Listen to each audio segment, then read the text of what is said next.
ದಿನದ ಆರ್ಥಿಕ ಶುಭಾಶಯಗಳು.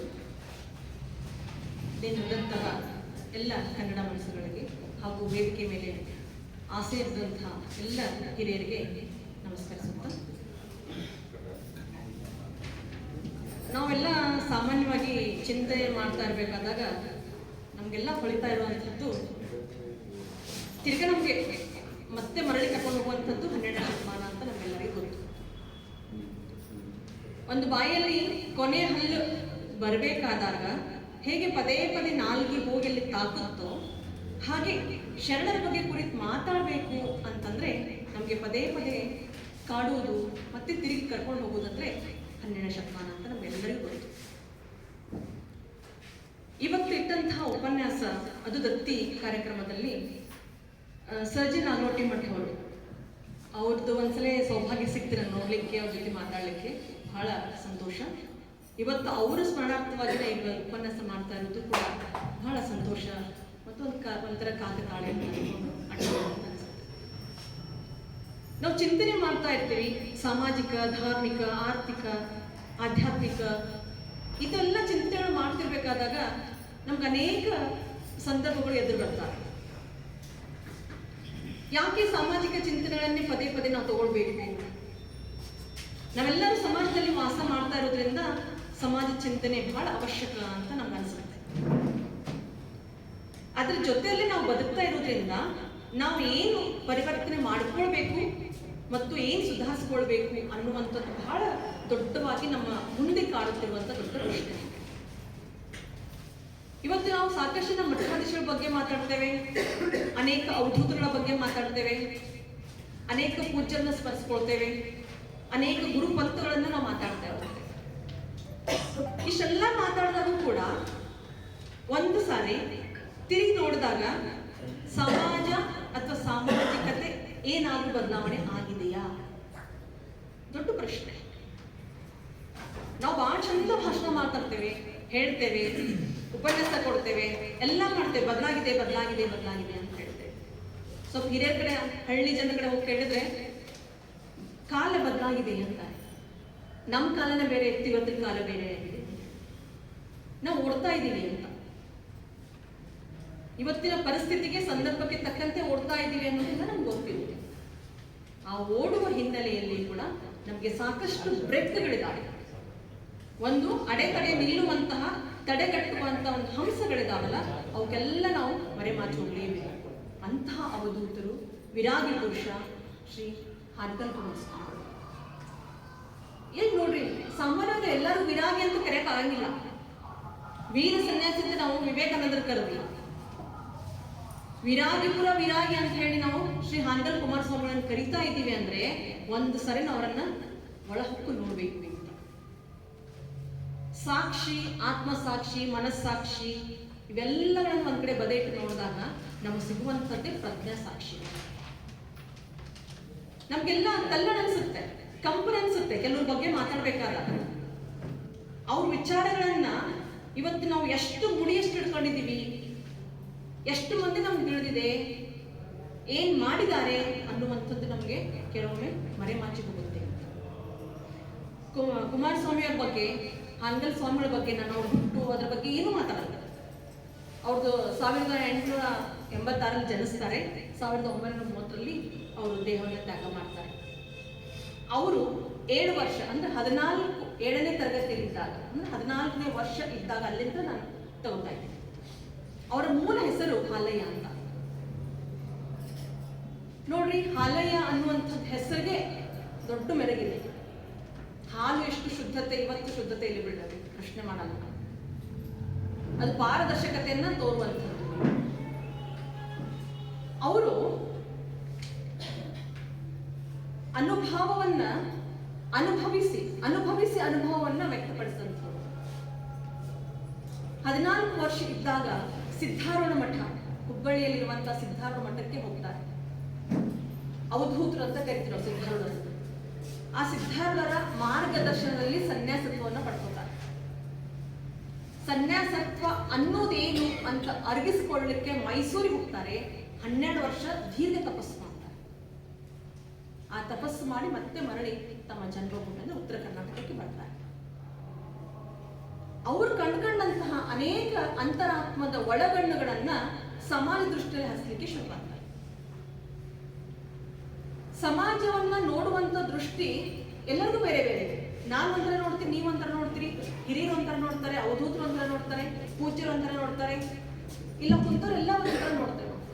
ನಮಗೆ ಅನಿಸಿದ್ದನ್ನ ನಾ ಆ ಕ್ಷಣಕ್ಕೆ ಹೇಳ್ಬಿಡ್ತೇವೆ. ಕೆಲವೊಬ್ರು ಹೇಳುವಂತ ಮಾತುಗಳು ಖಾರವಾಗಿರ್ತವೆ, ಕೆಲವೊಬ್ರು ಹೇಳುವಂತ ಮಾತುಗಳು ಬಹಳ ಮೃದುವಾಗಿರ್ತವೆ, ಇನ್ನು ಕೆಲವೊಬ್ರು ಕೈಯಲ್ಲಿ ಕೊಟ್ಟು ಹೇಳದಂಗಾಗಿರ್ತಾರೆ. ಇವೆಲ್ಲವೂ ಇದ್ದಾರೆ. ಅವರೆಲ್ಲ ಕಂಡ್ಕೊಂತಾರೆ, ಸಣ್ಣ ಸಣ್ಣ ಹುಡುಕ್ಲಿಕ್ಕೆ ಶುರು ಮಾಡ್ತಾರೆ. ಏನೇನು ಸಮಾಜದಲ್ಲಿ ಅಥವಾ ಬದಲಾವಣೆ ಆಗಬೇಕು, ಏನು ಚಿಂತನೆ ಮೂಡಿಸ್ಬೇಕು, ಏನು ಜಾಗೃತಿಯನ್ನ ನಾನು ತರಬೇಕು ಅನ್ನುವಂಥದ್ದನ್ನ ವಿಚಾರ ಮಾಡಲಿಕ್ಕೆ ಶುರು ಮಾಡ್ತಾರೆ. 14 ವರ್ಷ, ಈ ಕಡೆ 12 ವರ್ಷ, ಅಲ್ಲಿಗೆ ಒಟ್ಟು ಅವ್ರಿಗೆ 24 ವರ್ಷ ಆಯ್ತು. ಸಮಾಜವನ್ನ ಚಿಂತನೆ ಹಚ್ಚುವಂತಹ ಮನಸ್ಥಿತಿಗಳು ಅವರನ್ನ ದಿನೇ ದಿನೇ ಎಚ್ಚರ ಮಾಡಿದ್ರು. ಅವಾಗ ವಿಚಾರ ಮಾಡಿದ್ರು, ವೈರಾಗ್ಯವನ್ನ ಉಳ್ಳುವಂಥವರು, ಸನ್ಯಾಸತ್ವವನ್ನು ಪಡ್ಕೊಳ್ಳುವಂಥವರು ಅಥವಾ ದಾಸೋಹಿಗಳಾಗಿ ಮುಂದೆ ಮಾರ್ಪಡುವಂಥವರು ಒಳಗಡೆ ಏನಿರಬೇಕು. ನಾವೆಲ್ಲ ಆತ್ಮ ಪರಮಾತ್ಮ ಅಂತ ಮಾತಾಡ್ತೇವೆ. ಅಹಂ ಬ್ರಹ್ಮಾಸ್ಮಿ ನೀವೆಲ್ಲ ಕೇಳ್ಕೊಂಡಿದ್ದೀವಿ, ಅದ್ವೈತ ಸಿದ್ಧಾಂತವನ್ನು ಕೇಳ್ಕೊಂಡಿದ್ದೀವಿ. ಅವೆಲ್ಲವನ್ನ ಹೋಲಿಕೆ ಮಾಡಿ ನೋಡ್ತಾ ಹೋದ್ರೆ ನಮಗೆ ಕಣ್ಮುಂದ ಗೋಚರ ಆಗುವಂಥದ್ದು ಇವರ ಕೆಲವು ವಿಚಾರಗಳು. ಇವರು ಅಖಿಲ ಭಾರತ ವೀರಶೈವ ಮಹಾಸಭಾವನ್ನ ಹುಟ್ಟಾಕ್ತಾರೆ. 1914ರಲ್ಲಿ ಹುಟ್ಟಾಕ್ತಾರೆ. 1904ರಲ್ಲಿ ಹುಟ್ಟಾಕ್ತಾರೆ. ಏನಿದು, ಯಾಕೆ ಹುಟ್ಟಾಕಿದ್ರು ಅನ್ನುವಂಥ ಪ್ರಶ್ನೆನ ನಾವು ಮಾಡ್ಕೊಳ್ಳಿಕ್ಕೆ ಇವತ್ತಿನ ಹೇಳ್ತಾ ಇದ್ದೀವಿ. ಒರೇ ಹೆಚ್ಚಿನ ಇವತ್ತು ನಾವು ಬಹಳ ವಿಮರ್ಶಾತ್ಮಕವಾಗಿ ವಿಚಾರ ಮಾಡೋದ್ರಿಂದ ಅವಳನ್ನು ನಾವು ಆಪ್ತವಾಗಿ ತಗೊಳ್ಬೇಕು ಅಂತ. ಯಾಕೆ ಹುಟ್ಟಾಕಿದ್ರು, ಅವತ್ತಿನ ಪರಿಸ್ಥಿತಿಯಲ್ಲಿ ಏನಿತ್ತು ಅನ್ನುವಂಥದ್ದು ಬಹಳ. ಒಂದು ಕಡೆ ಕನ್ನಡವನ್ನ ಕಟ್ಟಬೇಕಾಗಿತ್ತು, ಒಂದು ಕಡೆ ಸಮಾಜ ಜಾಗೃತಿಯನ್ನ ವಹಿಸ್ಕೊಳ್ಬೇಕಾಗಿತ್ತು, ಮತ್ತೊಂದು ಕಡೆ ಎಲ್ಲ ಬಂಧುಗಳನ್ನ ಒಂದ್ ಕಡೆ ಕೂಡಿಸ್ಬೇಕಾಗಿತ್ತು, ಮತ್ತೊಂದು ಬ್ರಿಟಿಷರ ವಿರುದ್ಧ ಕಹಳೆಗಳು ಕೂಗಬೇಕಿತ್ತು, ಮತ್ತೊಂದು. ಇದರ ಜೊತೆಯಲ್ಲಿ ನಮ್ಮ ಜನರು ಮಾಡಿದಂತಹ ಅನೇಕ ಗುಡಿ ಕೈಗಾರಿಕೆಗಳ ಮಾರಾಟ ಆಗ್ತದೆ. ಮೊದಲಿಗೆ ಮಾಡುವಂಥದ್ದವ್ರು ಏನಂತಂದ್ರೆ ಖಾದಿ ಬಟ್ಟೆ. ನಮ್ಮ ಭಾರತೀಯರನ್ನ ಬಡದೆಬ್ಬಿಸ್ತಾರೆ.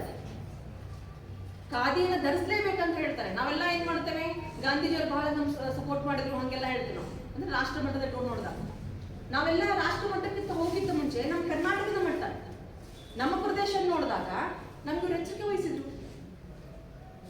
ಸ್ವತಃ ನೇಯುವಂತ ನೇಕಾರನಿಗೆ ಶಿವ ಸಂಸ್ಕೃತಿಯ ನೇಕಾರ ಅಂತ ಹೇಳ್ತಾರೆ. ಆ ನೇಕಾರನಿಗೆ ಖಾದಿ ಬಟ್ಟೆಯನ್ನ ಹೆಣೆದ್ರ ಮೂಲಕ ಜನರಲ್ಲಿ 2 ರೀತಿಯಿಂದ ಜಾಗೃತಿ ಮೂಡಿಸಿದ್ರು. ಒಂದು, ನಾವು ಮಾಡಿದಂತಹ ಬಟ್ಟೆಗಳನ್ನು ನಾವು ಧರಿಸಬೇಕು, ಅದನ್ನ ಪ್ರೋತ್ಸಾಹಿಸಬೇಕು. 2 ಬೇಕು. ಮಾಡೋದಷ್ಟೇ ಮುಖ್ಯ ಅಲ್ರಿ, ಮಾರಾಟ ಆಗ್ಬೇಕಾಗಿತ್ತು. ಅವೆರಡ ಅಲ್ಲಿ ಅವರು ಮೊದಲಿಗೆ ಶುರು ಮಾಡ್ತಾರೆ. ಜೊತೆಗೆ ಶರಣ ಸಂಸ್ಕೃತಿ ಬಗ್ಗೆ ಮಾತಾಡಲಿಕ್ಕೆ ಶುರು ಮಾಡ್ತಾರೆ. ನಮ್ಗೆಲ್ಲ ಗೊತ್ತು 12ನೇ ಶತಮಾನದಲ್ಲಿ ಆದಂತಹ ಘಟನೆಗಳನ್ನ ನಾವೆಲ್ಲ ಓದ್ಕೊಂಡ್ಬಿಟ್ಟಿದ್ವಿ, ತಿಳ್ಕೊಂಡ್ಬಿಟ್ಟಿದ್ವಿ, ಅರ್ಸ್ಕೊಂಡ್ಬಿಟ್ಟಿದ್ವಿ. ಆದ್ರೆ ಎಷ್ಟರ ಮಟ್ಟಿಗೆ ನಾವು ತಿಳ್ಕೊಂಡಿದ್ದೀವಿ ಅದು ಬಹಳ ಮುಖ್ಯ. ನಾವೆಲ್ಲ ಹೇಳ್ಬಿಡ್ತೀವಿ ಸಾಮಾಜಿಕ ಕ್ರಾಂತಿ ಆಯಿತು, ಆಮೇಲೆ ಗುಡಿ ಕೈಗಾರಿಕೆಗಳನ್ನ ಎತ್ತಿಡಿದ್ರು, ಅನುಭವ ಮಂಟಪ ಸಿದ್ಧಾಯ್ತು, ಸ್ವತಂತ್ರ ಕೊಟ್ಟರು, ಅವೆಲ್ಲ ಮಾತಾಡ್ತೇವೆ. ಸ್ವತಂತ್ರ ಕೊಟ್ಟರು, ಸ್ವತಂತ್ರ ತಗೊಂಡ್ವಿ ಅನ್ನೋದಕ್ಕಿಂತ ಯಾವ ರೀತಿ ಸ್ವತಂತ್ರನ ಪಡ್ಕೊಳ್ಬೇಕಿತ್ತು ಅನ್ನುವಂಥದ್ದು ನಮ್ಗೆ ಅನುಭವ ಮಂಟಪ ಕಲಿಸ್ಕೊಡು. ನಾನು ಮಾಡಿದ್ದನ್ನ ನಾ ಇತರರಿಗೆ ಹೇಗೆ ಕೊಡಬಹುದು, ತಲುಪಿಸ್ಬೇಕು ಅನ್ನುವಂಥದ್ದನ್ನ ಮುಟ್ಟಿಸಿತು. ಎಲ್ಲೊಬ್ಬ ಕೆಳಜಾತಿ ಅಂತವನು ಎಲ್ಲೋ ಮೂಲೆ ಕೂತ್ಕೋತಾ ಇದ್ದ, ಅವ್ನು ಕರ್ಕೊಂಡು ಬಂದ. ಇವೆಲ್ಲ ಆಗ್ಬೇಕಿತ್ತು ಅಂತ ಸಾಮಾಜಿಕ ಬದಲಾವಣೆಗಳು. ನಾವು 12ನೇ ಶತಮಾನದ ಬಗ್ಗೆ ಮಾತಾಡಲ್ಲ, ಅವೆಲ್ಲ ಸಾಮಾಜಿಕವಾಗಿ ಬೆಳವಣಿಗೆ ಆಗಬೇಕು. ಶರಣ ಸಂಸ್ಕೃತಿ ಬಗ್ಗೆ ಹೇಳ್ತಾರೆ, ಶಿವಶರಣ ಸಂಸ್ಕೃತಿ ಬಗ್ಗೆ ಹೇಳ್ತಾರೆ. ಈ ಸಂಸ್ಕೃತಿ ಅನ್ನುವಂಥದ್ದು ಆಧಾರ ಸ್ತಂಭ. ನಮಗೆ ನಮ್ಮ ಭಾರತ ನಿಂತ್ಕೊಂಡಿದ್ದೆ ಈ ಸಂಸ್ಕೃತಿ ಮೇಲೆ. ಇವತ್ತು ಬೇರೆ ದೇಶಕ್ಕೆ ಹೋದ್ವಿ ಅಂದ್ರೆ ನಮ್ಮನ್ನು ಕೈ ಮುಗಿತಾರೆ ಮೊದಲು. ನಾವೆಲ್ಲ ಏನ್ ಮಾಡ್ತೀವಿ, ಶೇಕ್ ಹ್ಯಾಂಡ್ ಕೊಡ್ಲಿಕ್ಕೆ ಹೋಗ್ತೀವಿ. ಮುಖ್ಯವಾಗಿದ್ದೇನೆಂದ್ರೆ ನಮ್ಮ ಸಂಸ್ಕೃತಿ ಬಹಳ ದೊಡ್ಡ ಪರಂಪರೆಯನ್ನ ಕಟ್ಕೊಂಡಿದೆ. ನಮ್ಮೊಳಗಿರುವಂತ ಶಕ್ತಿನ ಬಡದೆಬ್ಬಿಸುವಂತ ಕೆಲಸವನ್ನ ಅನೇಕ ಗುರು ಪರಂಪರೆಗಳು ಮಾಡಿದೆ. ಅದರಲ್ಲಿ ಹಾನಗಲ್ ಸ್ವಾಮಿಗಳು ಒಬ್ಬರು. ನಿರಾಳವಾಗಿ ಅವರು ಆ ಶಿವಶರಣ ಸಂಸ್ಕೃತಿಯನ್ನ ಬಹಳ ಅದ್ಭುತವಾಗಿ ಕಟ್ಟಿಕೊಡ್ತಾರೆ, ಚಿಂತನೆ ವಹಿಸ್ತಾರೆ. ಏನಿದೆ ಅದರಲ್ಲಿರುವಂತಹ ವಚನಕಾರನ ವಚನಗಳಲ್ಲಿ ಅಡಗಿದಂತಹ ತಾತ್ಪರ್ಯ ಆದರೂ ಏನು ಅನ್ನುವಂಥದ್ದನ್ನು ಬಹಿರಂಗವಾಗಿ ಸಭೆಗಳಲ್ಲಿ ಏರ್ಪಡಿಸ್ತಾ ಹೊರಟು. ಅನೇಕ ಉಪನ್ಯಾಸಗಳನ್ನ ಬೇರೆ ಬೇರೆ ಕಡೆಯಿಂದ ಮಾಡಿಸ್ಲಿಕ್ಕೆ ಹಚ್ಚಿದ್ರು, ಪ್ರವಚನಗಳನ್ನ ಹೇಳಿಸ್ಲಿಕ್ಕೆ ಶುರು ಮಾಡಿದ್ರು. ಮನೆಯಿಂದ ಮನೆಗೆ, ಬಾಯಿಂದ ಬಾಯಿಗೆ ಅನ್ನುವ ಹಾಗೆ ಅದನ್ನು ಬೆಳೆಸ್ತಾ ಹೊರಟು. ಒಬ್ಬ ಮನುಷ್ಯ ಸಾಮಾನ್ಯ ಬದುಕನ್ನು ಹೆಂಗೆ ಕಟ್ಕೊಳ್ಳಬಹುದು, ಕಟ್ಕೊಳ್ಳಿಕ್ಕೆ ಸಾಧ್ಯತೆ ಇದೆ ಅನ್ನುವಂಥದ್ದನ್ನ ನಮ್ಗೆ ಅವರು ತಿಳಿಸ್ಕೊಡ್ತಾರೆ. ಆ ಸಂಸ್ಕೃತಿಯ ಪರಂಪರೆ ಮೂಲಕನೇ ನಮಗೆ ಹಂಚಿಕೊಟ್ರು, ತಿಳಿಸ್ಲಿಕ್ಕೆ ಬಹಳ ಮುಂದಾಳತ್ವ ವಹಿಸ್ಕೊಂಡ್ರು. ವೈರಾಗ್ಯ ಪಡ್ಕೊಂಡ್ರು, ವೀರ ಸನ್ಯಾಸತ್ವವನ್ನು ತಗೊಂಡ್ರು. ಅದಾದ ಬಳಿಕ ಈ ದಾಸೋಹ ಪರಂಪರೆಯನ್ನ ಬಹಳ ಚಂದ ಬೆಳೆಸ್ಕೊಂಡ್ರು.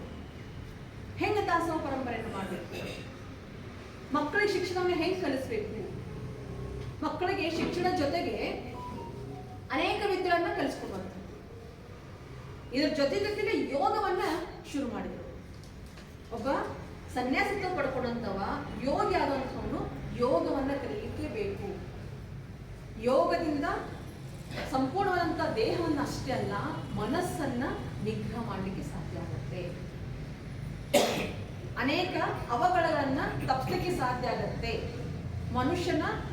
ಮನುಷ್ಯನಲ್ಲಿ ಅಡಗಿದಂತ ಅನೇಕ ಆಸೆ ಆಕಾಂಕ್ಷೆಗಳಿಗೆ ಒಂದು ಮಟ್ಟನ್ನು ನಿಲ್ಲಿಸಲಿಕ್ಕಾಗತ್ತೆ ಅನ್ನುವಂತಹ ಮಾತುಗಳ ಮೂಲಕ ಯೋಗವನ್ನು ಮಕ್ಕಳಿಗೆ ಶಿಕ್ಷಣ ಜೊತೆಗೆ ದಾಸೋಹ ಅಲ್ಲೇ ಕಲಿಬೇಕು, ಅಲ್ಲೇ ಪೂರ್ಣ ವಸತಿ ಜೊತೆಗೆ ಇರುವಂತ ವ್ಯವಸ್ಥೆಯನ್ನ ಮಾಡಿದ್ರು. ಅವರಿಗೆ ಸಂಸ್ಕೃತಿಯನ್ನ, ಯೋಗವನ್ನ, ಅನೇಕ ಭಾಗಗಳನ್ನ ಮಾಡಿಕೊಂಡು ವಿವಿಧ ರೀತಿಯಲ್ಲಿ ವಿದ್ಯಾಭ್ಯಾಸಗಳನ್ನು ಮಾಡಲಿಕ್ಕೆ ಶುರು ಮಾಡಿದ್ರು ಆ ಶಿಕ್ಷಣದಲ್ಲಿ. ಇದಾದ ಬಳಿಕ ನಮ್ಗೆಲ್ಲ ಹತ್ತವಾಗಿರುವಂಥದ್ದು, ಆಪ್ತವಾಗಿರುವಂಥದ್ದು, ನಾವು ವೀರಶೈವರು, ನಾವು ಲಿಂಗಾಯತ ಅನ್ಕೊಂಡವರು ಸಾಮಾನ್ಯವಾಗಿ 3 ಬಟ್ಟೆ ವಿಭೂತಿಯನ್ನು ಹಚ್ತೇವೆ, ಧರಿಸ್ತೇವೆ, ವಿಭೂತಿ ಧಾರಣೆಯನ್ನು ಮಾಡ್ತೇವೆ. ಶಿವೋಗ ಮಂದಿರ ಅಂತ ಇದೆ, ನಮಗೆಲ್ಲ ಗೊತ್ತು. ನಮ್ಗೆ ಇವತ್ತು ಅಲ್ಲಿ ಸಿಗುವಂತಹ ವಿಭೂತಿಗಳು ಎಲ್ಲಿ ಸಿಗಲ್ಲ. ಆ ಶಿವೋಗ ಮಂದಿರವನ್ನ 1914ರಲ್ಲಿ ಸ್ಥಾಪನೆ ಮಾಡ್ತಾರೆ. ಅಲ್ಲಿ ಇವತ್ತು ನೀವು ಹೋಗಿ ನೋಡ್ಬೋದು, ಪ್ರತ್ಯಕ್ಷವಾಗಿ ಪ್ರಾಮಾಣಿಕವಾಗಿ ನೋಡ್ಬೋದು, ಪಾರದರ್ಶನ ಇದೆ. ಅಲ್ಲಿ ನಿಮ್ಗೆ ಅನೇಕ ದೇಶೀಯ ಆಕಳು ಸಿಗ್ತಾರೆ. ಅದರಿಂದ ಬರುವಂತಹ ಗೋಮೂತ್ರ, ಗೋಮಾಯದಿಂದನೇ ವಿಭೂತಿ ತಯಾರು ಮಾಡ್ತಾರೆ. ಅಲ್ಲಿ ದಾಸೋಹ ಪರಂಪರೆ ಇದೆ, ಅಲ್ಲಿ ಶಿಕ್ಷಣ ಪರಂಪರೆ ಇದೆ, ಯೋಗ ಪರಂಪರೆ ಇದೆ, ವಿಜ್ಞಾನ ಪರಂಪರೆ ಇದೆ, ಎಲ್ಲವನ್ನು ಒಳಗಿಸಿ ಒಂದೇ ಕಡೆ ಅದು ಹಿಡಿದುಕೊಳ್ಳುವ ಕೆಲಸವನ್ನ ಮಾಡಿದ್ದಾರೆ. ಇವತ್ತು ಸಾವಿರಾರು ಜನರನ್ನ ಕೈ ಬೀಸಿ ಕರೀತೀವಿ ನೋಡ್ಲಿಕ್ಕೆ, ಬರೇ ಹೋಗಿ ಬಂದು ಪಾವನ ಆಗ್ತೀವಿ ಅಂತ ನಾವು ಅನ್ಕೊಂಡ್ಬಿಟ್ಟಿದ್ದೀವಿ. ಅಷ್ಟೊಂದು ಪವಿತ್ರತೆಯನ್ನು ಒಳಗೊಂಡಂತಹ ಆ ಶಿವೋಗ ಮಂದಿರವನ್ನು ಸ್ಥಾಪನೆ ಮಾಡ್ತಾರೆ. ಅಲ್ಲಿ ಮಕ್ಕಳಿಗೆ ಸತತವಾದಂತಹ ಶಿಕ್ಷಣ, ಯೋಗ, ವಿಜ್ಞಾನ, ಸಾಮಾಜಿಕ ಚಿಂತನೆ, ಅನೇಕ ಜೊತೆಗೆ ಅವರು ಸಂಗೀತವನ್ನ ಬಹಳ ಅದ್ಭುತವಾಗಿ ಕಟ್ತಾರೆ. ಸಂಗೀತ ಅಂದ ತಕ್ಷಣ ನಮ್ಗೆಲ್ಲ ನೆನಪಾಗುವಂಥದ್ದು ನಮ್ಗೆ ಪಂಡಿತ್ ಪುಟ್ಟರಾಜ ಗವಾಯಿಗಳು, ಪಂಚಾಕ್ಷರ ಗವಾಯಿಗಳು. ಎರಡರ ಪರಂಪರೆಯನ್ನು ಮತ್ತೆ ಹೆಚ್ಚು ಆಡಿಸ್ತಾರೆ.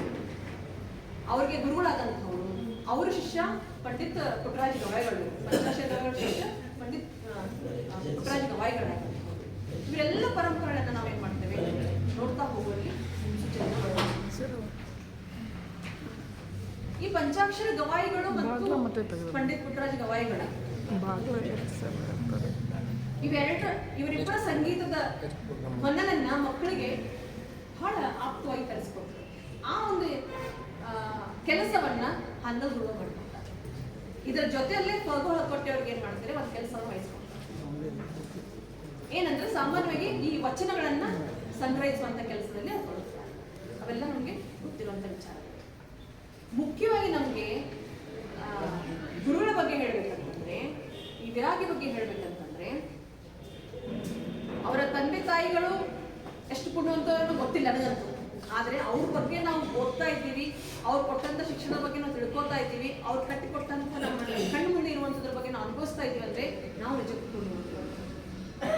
ಒಬ್ಬ ವ್ಯಕ್ತಿಯ ಬಗ್ಗೆ ನಾವು ಮಾತಾಡಬೇಕು ಅಂತಂದ್ರೆ, ಆ ವ್ಯಕ್ತಿಯ ಘನತೆಯ ಬಗ್ಗೆ ಕುರಿತು ಮಾತಾಡ್ಬೇಕಾದ್ರೆ ಎಷ್ಟೋ ಸಲ ನಮ್ಗೆ ಕಂಪನ ಆಗ್ತಾರೆ. ನಾವು ಆ ಮಾತುಗಳನ್ನು ಆಡ್ಲಿಕ್ಕೆ ಯೋಗ್ಯರಿದ್ದೀವೋ ಇಲ್ವೋ ಅನ್ನುವಂಥ ಪ್ರಶ್ನೆ ನಮ್ಮನ್ನ ಕಾಣ್ತಾ ಇದ್ದಾರೆ. ಅಷ್ಟು ಅದ್ಭುತವಾದಂತಹ ವಿಚಾರಗಳನ್ನ ಕಟ್ಟಿಕೊಟ್ಟಂತ ನಮಗೆ ಅನ್ಬೋದು. ಇವ್ರ ಬಗ್ಗೆ ಇನ್ನೂ ಹೇಳ್ತಾ ಹೋದ್ರೆ ಸಾಕಷ್ಟು ಇದೆ ವಿಷಯಗಳು. ನನ್ಗನ್ಸೋ ಮಟ್ಟಿಗೆ ಅದು 1 ತಾಸು 2 ತಾಸಲ್ಲಿ ಅಂತ ಓದೋದು ಅಲ್ವೇ ಅಲ್ಲ. ಒಂದಿನ ಅದ್ರ ಬಗ್ಗೆ ನಾವು ವಿಚಾರ ಸಂಕಲನ ಇಟ್ಟರೂ ಪರವಾಗಿಲ್ಲ ಅಂತ ಅಷ್ಟು ವಿಚಾರಗಳು ಬೇರೆ ಬೇರೆ ಬೇರೆ ರೀತಿ. ಅದರಲ್ಲಿ ಬಹಳ ಮುಖ್ಯವಾಗಿತ್ತಂತಂದ್ರೆ, ಈ ರೋಗಿಷ್ಠಗಳಾದಂತಹ ಅನೇಕ ಸಮಾಜ ಪೀಡಿತರು ಅಂತ ನಾವು ಹೇಳುವಂತ ಸಾಕಷ್ಟು ಸಾಮಾನ್ಯ ಮಕ್ಕಳನ್ನ, ಮನುಷ್ಯರನ್ನ ವರ್ಷಗಳನ್ನ ಇವರೇನ್ ಮಾಡ್ತಾರೆ, ಅವರ ಆರೋಗ್ಯವನ್ನ ಸುಧಾರಿಸಲಿಕ್ಕೆ ಅನೇಕ ಸಣ್ಣ ಗುಡಾರಗಳನ್ನ ತಯಾರು ಮಾಡ್ತಾರೆ. ಅಲ್ಲಿ ಅವ್ರ ಆರೋಗ್ಯವನ್ನ ಕಾಪಾಡುವಲ್ಲಿ ಅನೇಕ ವ್ಯಕ್ತಿಗಳನ್ನ ನೇಮಕ ಮಾಡಿ ಅವರನ್ನ ಸಾಧ್ಯವಾದಷ್ಟು ಅವ್ರ ಗುಣಮುಖವನ್ನಾಗಿ ಮಾಡುವಂಥ ಕೆಲಸವನ್ನು ಮಾಡ್ತಾರೆ. ಇದು ಬಹಳ ಮುಖ್ಯವಾದಂಥದ್ದು. ಅದರ ಜೊತೆಯಲ್ಲಿ ಸಮಾಜಕ್ಕೆ ಅಂಟಿಕೊಂಡಂತ ಅನೇಕ ಕಳೆಗಳನ್ನ ತೊಳೆಯುವಂಥ ಕೆಲಸವನ್ನ ಇವರು ಮಾಡುವಲ್ಲಿ ಮುಂದಾಗ್ತಾರೆ. ಇವತ್ತು ನಾವು ಬಹಳ ಜನ ಮಾತಾಡ್ತೇವೆ ಬ್ರಿಟಿಷ್ ಬಗ್ಗೆ ವಿರುದ್ಧವಾಗಿ ಮಾತಾಡ್ತೀವಿ ಅಂತ. ವಿರುದ್ಧ ಅಂತೇನೆ ಹೋಗ್ಲಿಲ್ಲ ಅವರು. ಬ್ರಿಟಿಷರಿಗೆ ಏನ್ ಹೇಳ್ಬೇಕಿತ್ತಲ್ಲ ಅದನ್ನ ಅವರು ತಮ್ಮ ಮಾತು ಮೂಲಕ ನೇರವಾಗಿ ಹೇಳುವಂಥ ಕೆಲಸವನ್ನು ಕೂಡ ಅವ್ರು ಮಾಡಿದ್ರು. ಮೊದಲನೇ ಪ್ರತಿಭಟನೆ ಅಂತಂದ್ರೆ ಖಾದ್ಯದ ಮೂಲಕ ಅವ್ರ ವಿರುದ್ಧ ಪ್ರತಿಭಟನೆ ಮಾಡಿದ್ರು. ಮತ್ತು ಮಕ್ಕಳಿಗೆ ಸಂಸ್ಕೃತ ಕನ್ನಡವನ್ನ ಕಲಿಸ್ಬೇಕು, ಸಂಗೀತ ಮತ್ತು ಯೋಗವನ್ನ ಕಲಿಸ್ಬೇಕು ಅನ್ನುವಂಥದ್ದು ಕುರಿತು ಅವರು ಏನ್ ಮಾಡಿದ್ರು, ವಿರುದ್ಧವಾಗಿನೇ ಮಾಡಿಕೊಂಡ್ರು. ಅನೇಕ ಶಾಲೆಗಳಲ್ಲಿ ಶಿಕ್ಷಣವನ್ನ ಪಡಿಲಾರದೆ ಇದ್ದಂಥ ಮಕ್ಕಳಿಗೆ ಶಿಕ್ಷಣವನ್ನ ಕೊಡುವಂಥ ವ್ಯವಸ್ಥೆಯನ್ನು ಕೂಡ ಅವರು ಸಾಕಷ್ಟು ಮಾಡಿದ್ರು. ಅದರ ಜೊತೆಯಲ್ಲೇ ಬೇರೆ ಬೇರೆ ಅನೇಕ ಕಾರ್ಯಗಳನ್ನ ಮಾಡ್ತಾ ಇವತ್ತು ಅವ್ರ ಬಗ್ಗೆ ನಾವು ಓದ್ತಾ ಇದೀವಿ ಅಂದ್ರೆ ಬಹಳ ಹೆಮ್ಮೆ ಪಡಬೇಕು. ಅವ್ರ ಬಗ್ಗೆನೇ ಕುರಿತಾ ವಿರಾಗಿ ಅನ್ನುವಂಥ ಚಲನಚಿತ್ರ ಕೂಡ ಆಯಿತು. ಇದನ್ನೆಲ್ಲವನ್ನ ಅವರ ಮಾಡಿದಂಥ ಸಾಧನೆ, ಅವರ ಶ್ರಮವನ್ನು ಕಂಡು ನಮ್ಮ ಸರ್ಕಾರ ಅಂದರೆ ಭಾರತ ಸರ್ಕಾರ 2017ರಲ್ಲಿ ಅವರ ಅಂಚೆ ಚೀಟಿಯನ್ನು ಕೂಡ ಪ್ರಸ್ತುತಪಡಿಸಿತು. ಇಂತಹ ಮಹಾನ್ ವ್ಯಕ್ತಿ ಬಗ್ಗೆ ಹೇಳಬೇಕು ಅಂತಂದರೆ ಬಹುಶಃ ನಾನು ಅದಕ್ಕೆ ಯೋಗ್ಯ ಇದ್ದೀನೋ ಇಲ್ಲ ನನಗೆ ಗೊತ್ತಿಲ್ಲ. ಅದನ್ನು ನ್ಯಾಯವಾದಂಥ ವಿಚಾರನ ನಾನು ಪ್ರಸ್ತುತಪಡಿಸಲಿಕ್ಕೆ ಅವಕಾಶ ಕೊಟ್ಟಂತ ಅಂತಂದರೆ ಒಂದು ಮೆಚ್ಚಿಕ ಸರ್ ಅವರಿಗೆ ಧನ್ಯವಾದಗಳು ಮತ್ತು ಕನ್ನಡ ಸಾಹಿತ್ಯ ಪರಿಷತ್ ಹಾಗೂ ದತ್ತಿನಿಟ್ಟಂತಹ ನಾಗಮಂಡಿ ಅವರ ವಂಶಸ್ಥರು ನನಗೆ ಬಹಳ ಅಮಾರೇ ಇದೆ ಅಂತ ಹೇಳ್ತಾ ನನಗೆ ಅವಕಾಶ ಕೊಟ್ರಿ. ನಿಮ್ಮ ಮಗಳಂತ ಹೇಳಿ ನನಗೆ ಸುದ್ದಿ ಕೊಟ್ಟಿದ್ರಿ. ನಾನು ಮಾತಾಡಲಿಕ್ಕೆ ಏನು ಸರಿ ಮಾತಾಡಿರೋ ತಪ್ಪ ಅಂತ ನನಗೆ ಗೊತ್ತಿಲ್ಲ. ಆದರೆ ನಾನು ತಿಳಿದಂಥ ವಿಚಾರನ ನಿಮ್ಮಲ್ಲಿ ಹಂಚ್ಕೊಳ್ಳಿಕ್ಕೆ ಬಹಳ ಅವಕಾಶವನ್ನು ಅನ್ನೋದಕ್ಕಿಂತ ಅವಕಾಶ ಬಹಳ ತಗೋಲಿಲ್ಲ. ನಾನು ಭಾಳ ವಿಚಾರಗಳಿತ್ತು, ಅದನ್ನು ಹೇಳುವಂಥ ಸಮಯ ಮೀರಿ ಹೋಗಿದ್ರಿಂದ ನಾನು ಇಷ್ಟು ಮಾತುಗಳನ್ನ ನಿಮ್ಮ ಮೂಲಕ ಹೇಳಲಿಕ್ಕೆ ಇಷ್ಟಪಡ್ತೀನಿ.